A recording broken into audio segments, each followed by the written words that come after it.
जय श्री राधा रानी सरकार की, जय श्री कृष्ण भगवान की, जय श्रीमद् भागवत महापुराण की। मंदिर श्री बंसी वाले महात्मा यूट्यूब चैनल की ओर से हम आप सभी भक्तों का हार्दिक अभिनंदन करते हैं। आज हम आपको सुनाने जा रहे हैं श्रीमद् भागवत महापुराण के 9वें स्कंध के 23वें अध्याय की परम पावन कथा। इस अध्याय का नाम है अनु, द्रहु, तुर्वसु और यदु के वंश का वर्णन। बोल श्री राधा कृष्ण भगवान की जय। श्री सुखदेव जी महाराज राजा परीक्षित से कहने लगे हैं, हे राजन, ययाति नंदन अनु के 3 पुत्र हुए हैं, सभानर, चक्षु और परोक्ष। सभानर का कालनर, कालनर का सृंजय, सृंजय का जन्मेजय, जन्मेजय का महाशील, महाशील का पुत्र हुआ महामना। महामना के 2 पुत्र हुए हैं, उशीनर और तितिक्षु।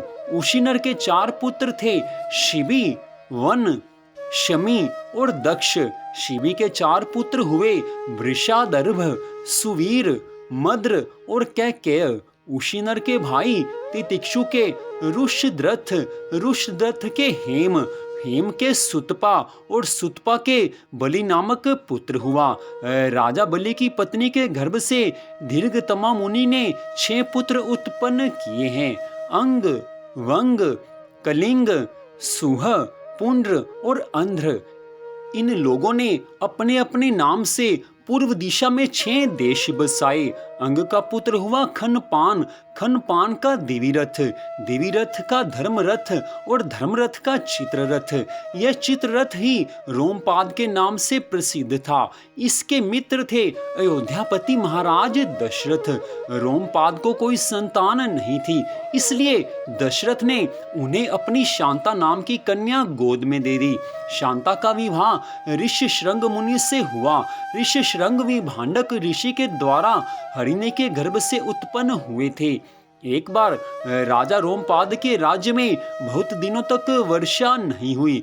तब गणिकाएं अपने नृत्य, संगीत, वाद्य, हाव भाव, आलिंगन और विविध उपहारों से मोहित करके ऋष्यशृंग को वहां ले आई। उनके आते ही वर्षा हो गई। उन्होंने ही इंद्र देवता का यज्ञ करवाया।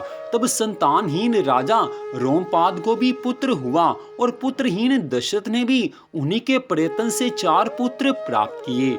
रोमपाद का पुत्र हुआ चतुरंग, चतुरंग का पृथुलाक्ष, पृथुलाक्ष के बृहद्रथ, बृहत्कर्मा और बृहद्भानु 3 पुत्र हुए हैं।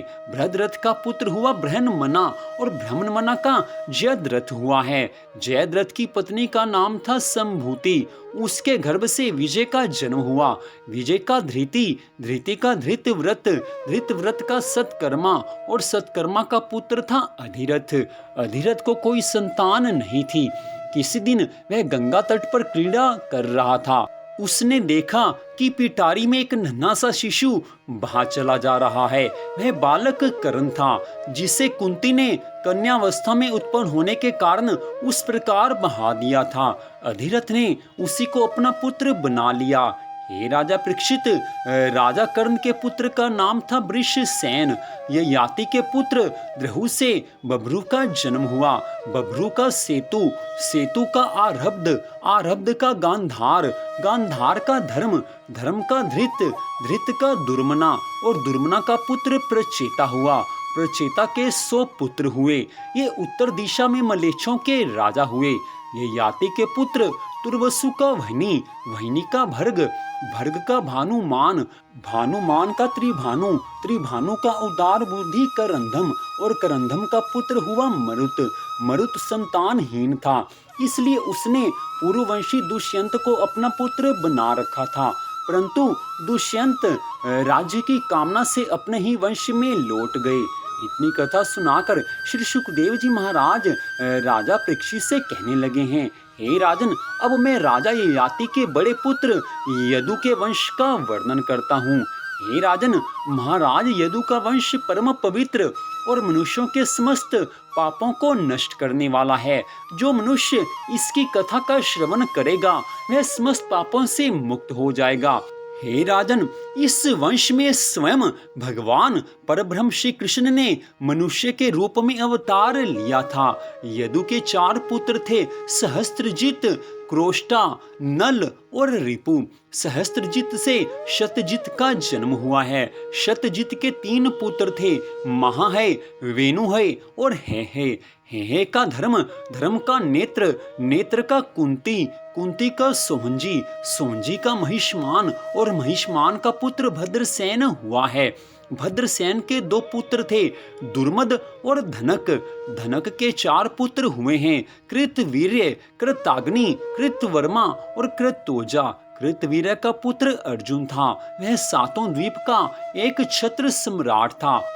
उसने भगवान के अंशावतार श्री दत्तात्रेय जी से योग विद्या और अनिमा, लघिमा आदि बड़ी बड़ी सिद्धियां प्राप्त की थी। इसमें संदेह नहीं कि संसार का कोई भी सम्राट यज्ञ, दान, तपस्या, योग, शास्त्र ज्ञान, पराक्रम और विजय आदि गुणों में कार्तवीर्य अर्जुन की बराबरी नहीं कर सकेगा।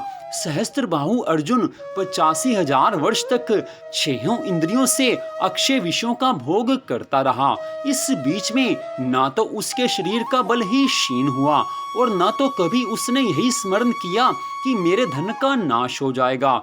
उसके धन के नाश की तो बात ही क्या है। उसका ऐसा प्रभाव था कि उसके स्मरण से दूसरों का खोया हुआ धन भी मिल जाता था। उसके हजारों पुत्रों में से केवल 5 ही जीवित रहे। शेष सब परशुराम जी की क्रोधाग्नि में भस्म हो गए। बचे हुए पुत्रों के नाम थे जयध्वज, शूरसेन, वृषभ, मधु और उर्जित। जयध्वज के पुत्र का नाम था तालझंग। तालझंग के 100 पुत्र हुए हैं। वे तालझंग नामक क्षत्रिय कहलाए हैं। महर्षि औरव की शक्ति से राजा सगर ने उनका संहार कर डाला। उन 100 पुत्रों में सबसे बड़ा था वितिहोत्र। वितिहोत्र का पुत्र मधु हुआ। मधु के 100 पुत्र थे, उनमें सबसे बड़ा था वृष्णि। हे राजा परीक्षित, इन्हीं मधु, वृष्णि और यदु के कारण यह वंश माधव, वार्ष्णेय और यादव के नाम से प्रसिद्ध हुआ है। यदुनंदन क्रोष्टु के पुत्र का नाम था वृजिनवान। वृजिनवान का पुत्र शवाही। श्वाही का ऋषेकु, ऋषेकु का चित्ररथ और चित्ररथ के पुत्र का नाम था शशबिंदु। वह परम योगी, महान, भोगैश्वर्य संपन्न और अत्यंत पराक्रमी था। वह 14 रत्नों का स्वामी, चक्रवर्ती और युद्ध में अजेय था। परम यशस्वी शशबिंदु के 10,000 पत्नियां थी। उनमें से एक एक के लाख लाख संतान हुई थी। इस प्रकार उसके 100 करोड़ 1 अरब संतानें उत्पन्न हुई हैं। उनमें पृथुश्रवा आदि 6 पुत्र प्रधान थे। पृथुश्रवा के पुत्र का नाम था धर्म। धर्म का पुत्र उष्णा हुआ। उसने 100 अश्वमेघ यज्ञ किए थे। उष्णा का पुत्र हुआ रुचक। रुचक के 5 पुत्र हुए हैं। उनके नाम सुनो: पुरुजित, रुक्म, रुक्मेशु, पृथु और जामग। जामग की पत्नी का नाम था शैब्या। जामग के बहुत दिनों तक कोई संतान नहीं हुई, परंतु उसने अपनी पति के भय से दूसरा विवाह नहीं किया। एक बार वह अपने शत्रु के घर से भोजिया नाम की कन्या को हर लाया। जब शैब्या ने पति के रथ पर उस कन्या को देखा, तब वह चिढ़कर अपने पति से बोली, कपटी, मेरे बैठने की जगह पर आज किसे बैठाकर लिए आ रहे हो? जामग ने कहा, यह तो तुम्हारी पुत्र वधू है। शैब्या ने मुस्कुराकर अपने पति से कहा है, मैं तो जन्म से ही भांज हूँ और मेरी कोई सोत भी नहीं है, फिर यह मेरी पुत्र वधू कैसे हो सकती है? जामग ने कहा, हे रानी, तुमको जो पुत्र होगा उसकी है पत्नी बनेगी। राजा जामग के इस वचन का विश्वदेव और पितरों ने अनुमोदन किया। फिर क्या था, समय आने पर शैब्या को गर्भ रहा और उसने बड़ा ही सुंदर बालक उत्पन्न किया। उसका नाम हुआ विदर्भ। उसी ने शैब्या की साध्वी पुत्रवधू भोज्या से विवाह किया है। तो इस प्रकार श्रीमद् भागवत महापुराण के 9वें स्कंध के 23वें अध्याय की कथा का यहीं पर विश्राम होता है। 9वें स्कंध में कुल 24 अध्याय हैं। इसके पश्चात 9वें स्कंध के 1 अध्याय की कथा आपको सुनाई जाएगी। उसके पश्चात श्रीमद् भागवत महापुराण के दशम स्कंद की कथा आपको सुनाई जाएगी, जिसमें कि भगवान श्री कृष्ण जी की बड़ी सुंदर सुंदर लीलाएं आएंगी। 10वां स्कंद, 11वां स्कंद और 12वां स्कंद भगवान श्री कृष्ण जी की कथा से भरा हुआ है। आगे आने वाली सभी कथाओं में आप लीला पुरुषोत्तम भगवान श्री कृष्ण जी की बड़ी सुंदर सुंदर बड़ी मधुर लीलाएं सुन सकेंगे। तो आपसे निवेदन है कि आगे आने वाली सभी कथाओं को आप सुनते रहें। तो आज की इस कथा को सुनने के लिए आप सबका हार्दिक धन्यवाद। भगवान श्री राधा कृष्ण जी की अनंत कृपा सदा आप सब पर, आपके परिवार पर बनी रहे, इसी मंगल कामना के साथ जय श्री राधा रानी सरकार की, जय श्री कृष्ण भगवान की, जय श्रीमद् भागवत महापुराण की, जय श्री सुखदेव जी महाराज की।